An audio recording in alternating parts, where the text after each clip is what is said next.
Good morning. Found a new little spot today, and I'm pretty sure I'm aimed toward the sunrise. So thank you for being with me. Thank you for listening. Today is the Epimethean Temperament. Like the SPs, the SJs comprise roughly 38% of the population, or about 80 million people in the United States. There are 4 of these in the Jungian typology: ISFJ, ESFJ, ISTJ, and ESTJ. These 4 types are as much alike as they are different from each other, especially in their longing for duty. In this, they are Epimethean. They exist primarily to be useful to the social units they belong to. Epimetheus, brother to Prometheus and Atlas, captures the spirit of the SJ style, as well as Dionysus typifies the style of the SP. The myth embedded in the story of the more famous brother, Prometheus, recounts that Prometheus advised his brother, Epimetheus, not to accept any gifts from their father, Zeus. Prometheus followed his own advice and refused to marry the beautiful woman Zeus fashioned for him. Epimetheus, following his brother's lead, did likewise when Zeus then offered Pandora to him, at which point Zeus's wrath erupted in full fury. Epimetheus, frightened by Zeus's terrible punishment of Prometheus, hastened to reconsider his decision and accepted Pandora, even though he was fully aware of the dangers presented by this gift, the most beautiful woman ever created. Soon Pandora gave in to curiosity and investigated the golden chest she had carried with her from Olympus, but which she had been forbidden by Zeus to open. But Epimetheus stood by his wife even after she raised the lid of the forbidden box, letting escape all manner of ills onto mankind. Old age, labor, sickness, insanity, vice, and passion. Epimetheus suffered their stings, as did Pandora, but never did he abandon her. Rather, he accepted his fate in good conscience, seeking out the shoulds and oughts which would guide him as a shield against these evils now abroad in the world. When Epimetheus responded to the demands of Zeus to marry Pandora, he gained worldly wisdom. He gained the knowledge of how to use public opinion to control and harmonize with the world. Thus, through his obedience, Epimetheus gained the self-assurance of good conscience. He suffered all of mankind's ills, but he also received the treasure of hope and foreboding, the one good in Pandora's box of evils. This is from Grand in 1962, Graves 1955, and Hamilton 1940, Jung in 1923. So the SJ must belong, and the belonging has to be earned. Here is no freeloader urging his dependency upon the donor as if it were his God-given right. Dependency, for the SJ, is neither a legitimate condition nor desire. The SJ feels guilty for his dependency, as if derelict in his duty and negligent of his obligations.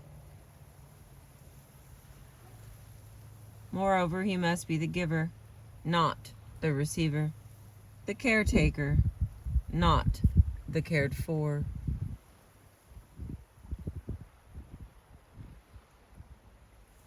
This is almost a parental attitude in the SJ, and it makes its appearance early in life. If we watch a newly convened kindergarten class, we can easily observe about a dozen 5-year-olds earnestly and tensely seeking out the cues which tell them what they are supposed to do. The rest of the children, mostly SPs, with a smattering of NFs and NTs, are more like puppies, tussling, sniffing, and chewing the happy hours away.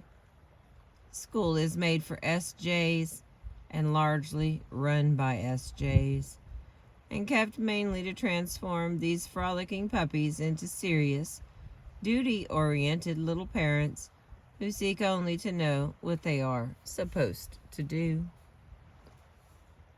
By the time the SJ shows up at school, he has already shifted from the fraternal to the parental outlook.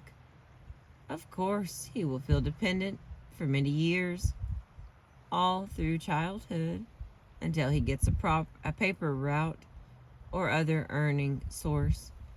But the feeling is not enjoyed in the least. This is not a desire for independence, as with the SP. Rather, it is a unfulfilled desire to serve, as if the SJ is impatient to be useful.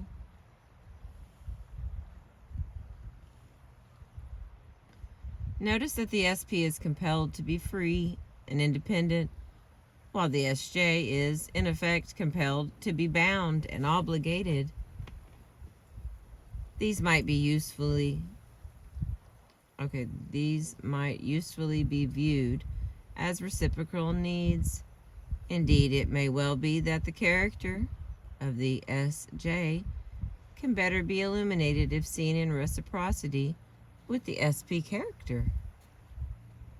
First, while the SJ lives a stoical ethic, the SP lives an Epicurean ethic, a work ethic, as against a play ethic. We must emphasize that these both are ethics. One is not bad and the other good. They are both differing views of the good. And anticipating for a moment, we can examine still other perspectives of the good in the NF and the NT ethics. Second, while the SP supports his fraternal and libertarian outlook with a belief in and desire for equality, the SJ supports his parental and responsibility purposes, which a belief in and desire for hierarchy. For the SJ, the hierarchical structure of society is the essence of society. There should be subordinates and superordinates. There should be rules which govern the interactions of members, certainly in the city, school, church, and corporation, but also in the family. And one's status in social units must be earned. One must do one's part. The SP has no such outlook. One is equal to others in whatever social unit one belongs to, and status of any level is a matter of luck, not earnings. And rules?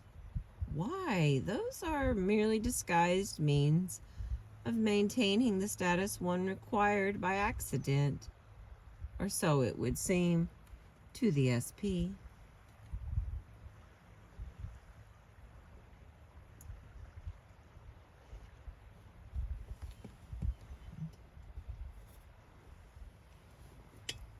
Further, even the most cursory glance at a through and through SJ will detect a theme of pessimism, coloring all his deeds, in reciprocity to the SP's optimism.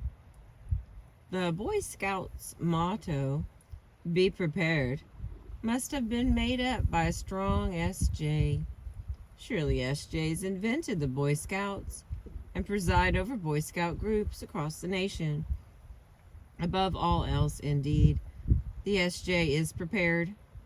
Many of his actions are preparations for those setbacks and untoward events that are bound to occur. We must not conclude that the SJ is gloomily forecasting calamity and disaster, though Chicken Little was clearly an SJ. Rather, we should see him as being realistic about error and shortages. Best to set aside something for rainy days.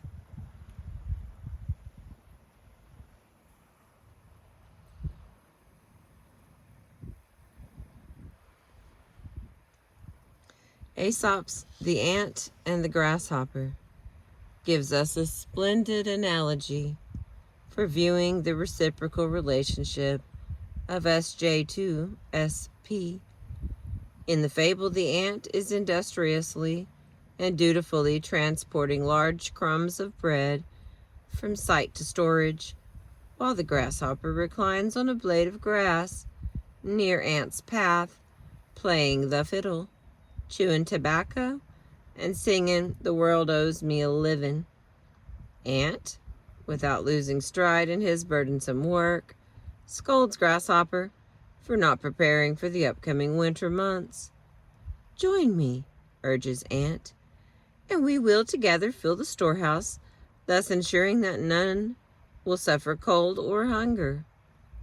Grasshopper replies, "And if you keep up this feverish pace, you won't make it to winter, succumbing to ulcer, high blood pressure, or colitis. Join me on my blade of grass, and we will enjoy together the warm summer, the food that abounds, and celebrate the world's debt to us in song." Each, of course, ignores the other's request and goes his own merry or tedious way. When it turns out to be a long, cold, hungry winter, grasshopper must knock at ant's door and stand there frost-bitten and starving. Ant, snug in his storehouse of goodies, can only let grasshopper in. And so it is with SJs and SPs. They marry each other with high frequency and play out this eternal drama. I didn't see that coming. One further note concerning the Epimethean pessimism. Murphy's Law states that whatever can go wrong will, or that everything takes longer and costs more. Only an SJ could make up such a law.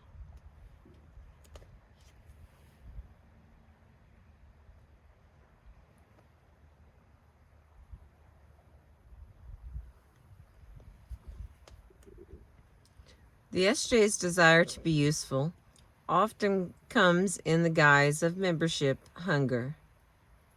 Here the SJ appears to have a larger appetite than others.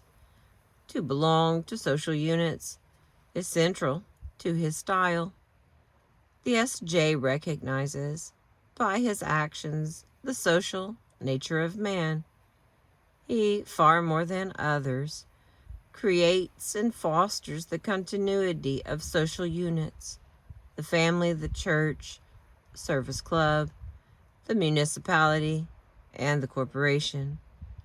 The social unit can become, for the SJ, an end in itself, just as action is its own end for the SP.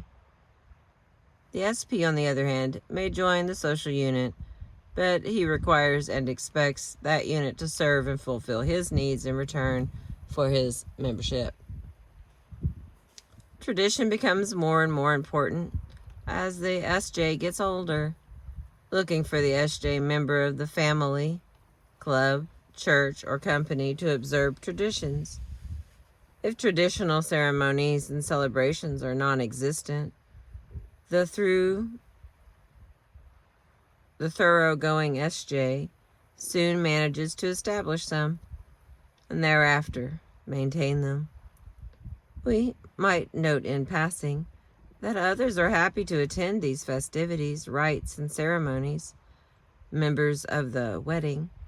And we might further note that, unlike the little red hen who planted the seed, grew the wheat, ground it, and baked the loaf all by herself, the SJ accepts all at the banquet despite the ingratitude of the feasters. Still, the SJ has a keen sense for detecting ingratitude and lack of appreciation, dealing as he does in giving, service, and care. Strangely, though, he cannot ask for gratitude or appreciation, because it is his duty to give, serve, and care for. He feels obligated, responsible, and burdened, and wants to feel that way. To feel otherwise is to be useless and not belong. To receive, be served, and be taken care of are not legitimate desires, and must be expunged and hidden from oneself whenever they appear. Witness the SJ who goes to a party, but in order to have a good time helps the host serve the refreshments and clean up afterwards. On the other hand, watch an SP throw a party and note that the SJ guests end up catering to his desires. True, he started it, but look who finished it. There is no mystery surrounding the SJ's choice of work. The institutions call him, and he comes to them to establish them, nurture them, and maintain their continuity and perpetuity. Teaching, preaching, accounting, banking, clerking, medicating, rehabilitating, securing, insuring, managing, selling, providing. Note in all of these a single strand of desire, to conserve. The SJ is a conservator. No matter where he goes or who he's with or what he does, he saves one way or another, sooner or later. His complement, the SP, spends one way or another sooner or later. The SJ is the foundation, cornerstone, flywheel, and stabilizer of society, and we might well rejoice at his presence. Conservation can be hang on, whew. Let me get a drink. Before we start, that's a big old paragraph.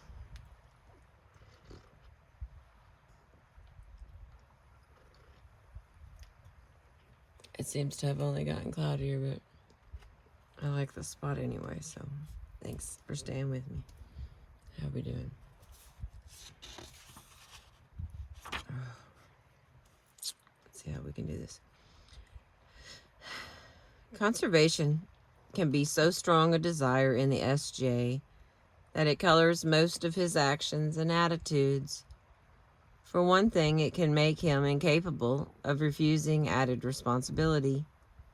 We need only ask the SJ to take on an extra load, and he cannot refuse. He wonders, if I don't do it, who will? And he worries, there'll be a loss. Of course, the SJ may feel some bitterness over the lack of appreciation, and even feel a sense of loss, ironically occasioned by the very act of trying to prevent loss. But this feeling of not being appreciated is not something the SJ can express freely, since he is, after all, indebted and obligated by his very nature. In a sense, just as he cannot store enough reserves for future contingencies, so he cannot take on enough duty and obligation to discharge his sense of indebtedness.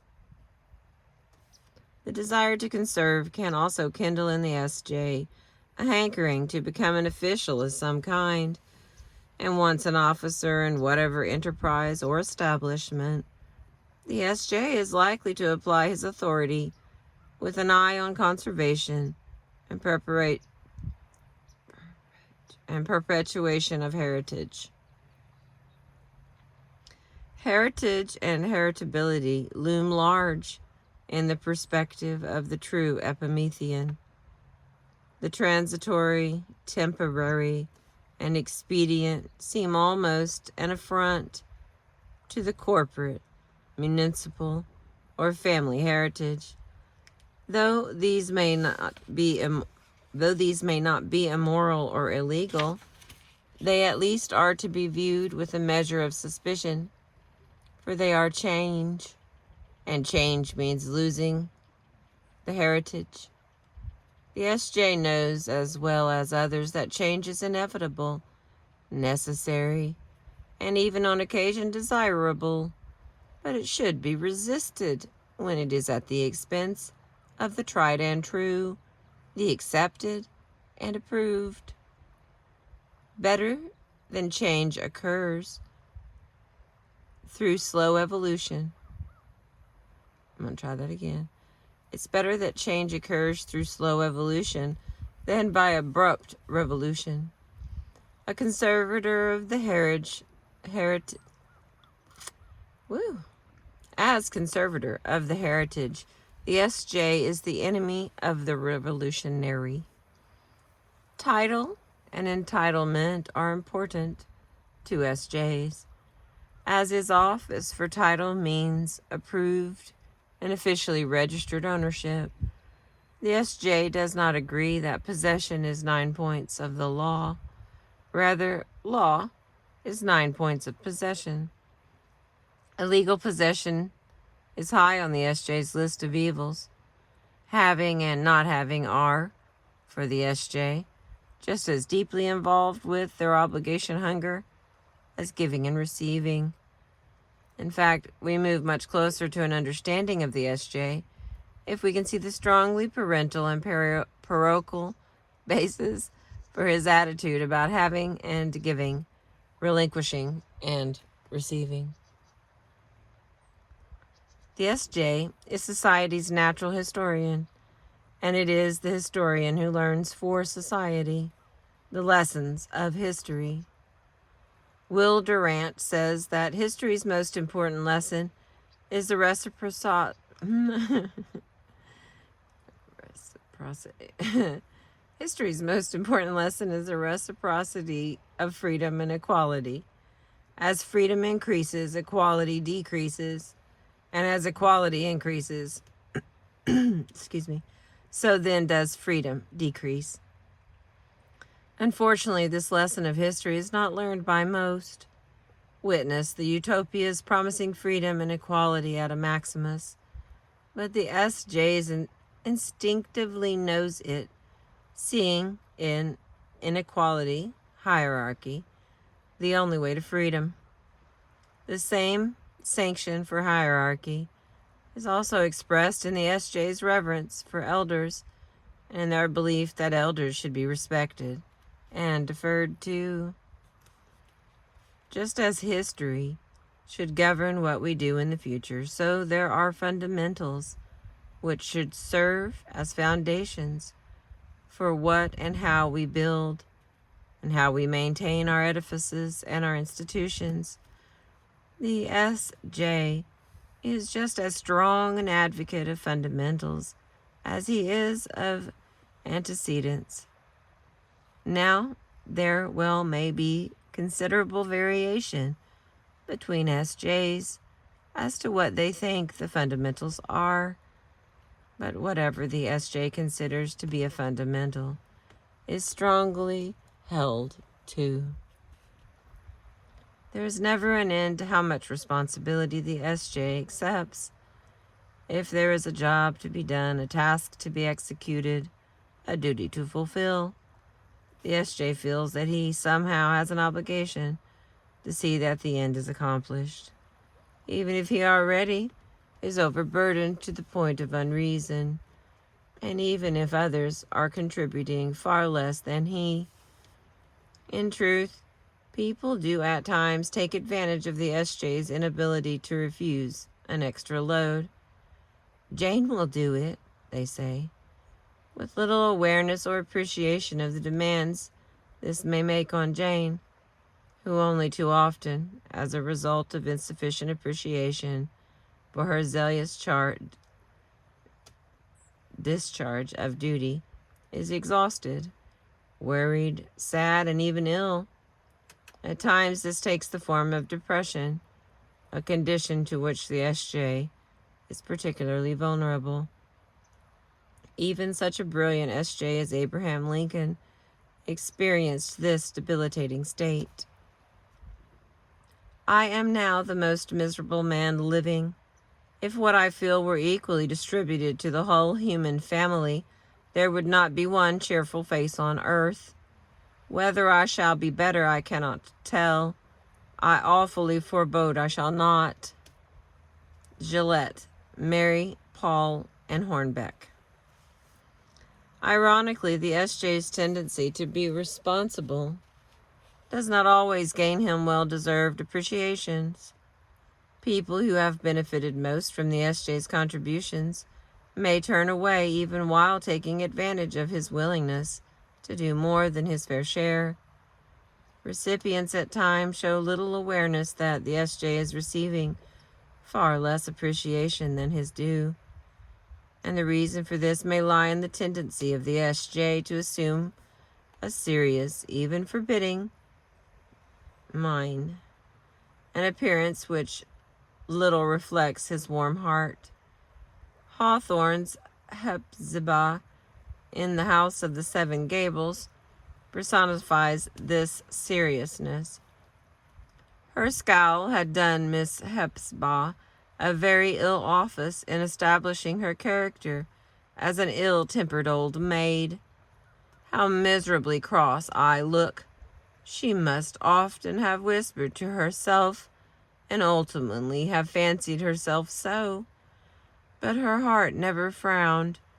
It was naturally tender, sensitive, and full of little tremors and palpitations, all of which weaknesses it retained, while her visage was growing so perversively stern and even fierce.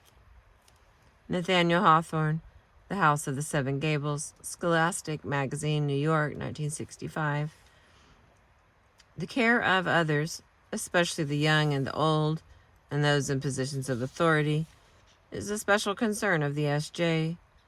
SJs have a deep commitment to the standards of society, and usually attempt to live up to those standards themselves, and to transmit them to the young. It is important to the SJ that the framework in which he works reflects standards also. He does not like to be associated with people or institutions which are outside of the social pale. Pictures like that weren't decent. Mary focused incredulous Catholic eyes on the contours of the rotund hussy lolling in nudeness and lace. If a daughter of hers should frump around like that. The O'Neills were forever shocking Mary. She shocked as easily as she bruised, and any little knock left a purple spot on her flesh for days. Poor Mary. She'd have left long ago if it hadn't been for Bobby. The way they were raising that child. Never a piece of meat to eat. A little lamb now and then. Nothing but calories and carbohydrates, something or other. The precious little he'd known about his Savior if she hadn't taught him. Tiffany Thayer, 13 Women, New York, Claude Kendall, 1932.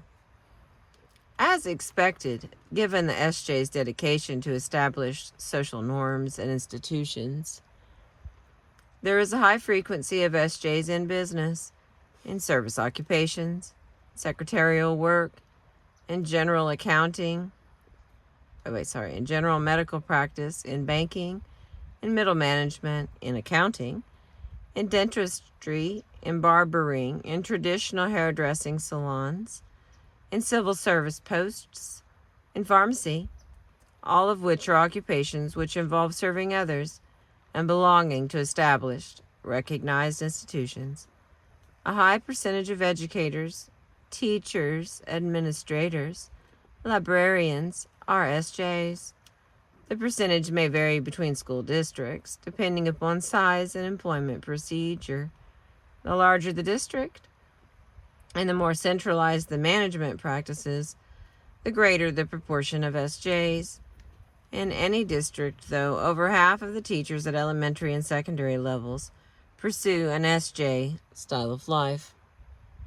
This occupational choice makes sense for SJ teachers, since the school personifies the truly stable and valued institution, committed to the transmission of the values and mores of society to the next generation. You get into a classroom and you have all the power of the institution. You tell people what to do and they do it. What to read and they read it.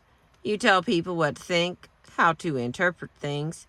You can make them feel guilty because they haven't read certain things, because they're not familiar with them. Teachers are playing that kind of game all the time, and I was right in there with both feet. Studs Terkel, from Working, page 566. SJs also gravitate toward those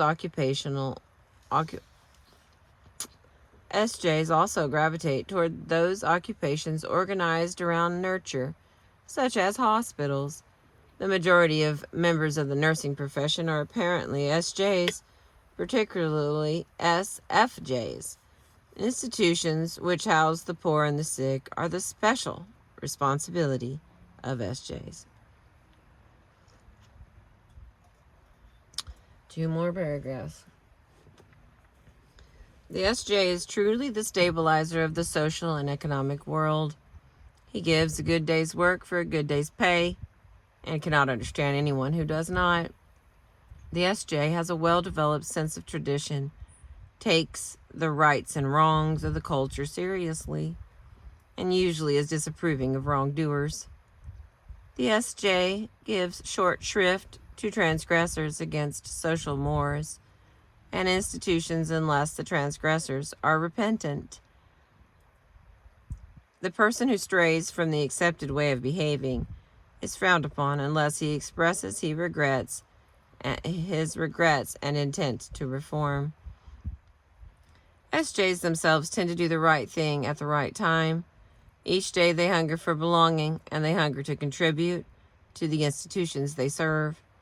Never do yesterday's contributions suffice for today's. Each and every day the SJ seeks to confirm that he does indeed belong, and each and every day he seeks to prove that by taking up the responsibility of his duties. Not to do one's duty is offensive. Not to conform to the standards of society is in bad taste.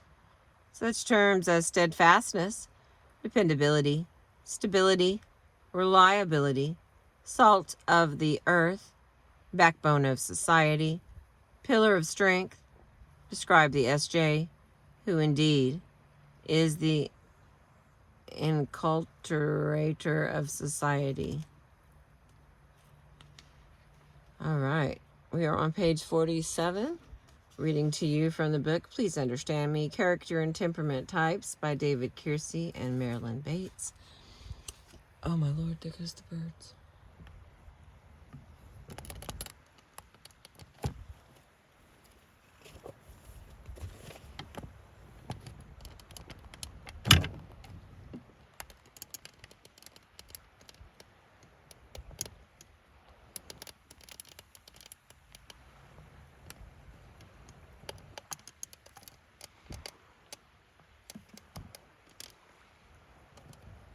Wow. Thank you for being with me. I appreciate you.